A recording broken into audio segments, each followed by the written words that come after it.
Hello everyone, welcome back to another video. Today I will show you how to check Snapchat story screenshots. So for this you will have to check Snapchat screenshots. The first step is to open the Snapchat app on this iOS device. So from here you will just go in the top left corner of profile icon.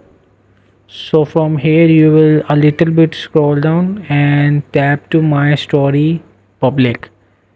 So just tap to my story and swipe up and you will see there is zero screenshots. So from here you will just find two screenshots of here insights of story. So it's easy and simple. You will have to see so someone screenshot of your stories.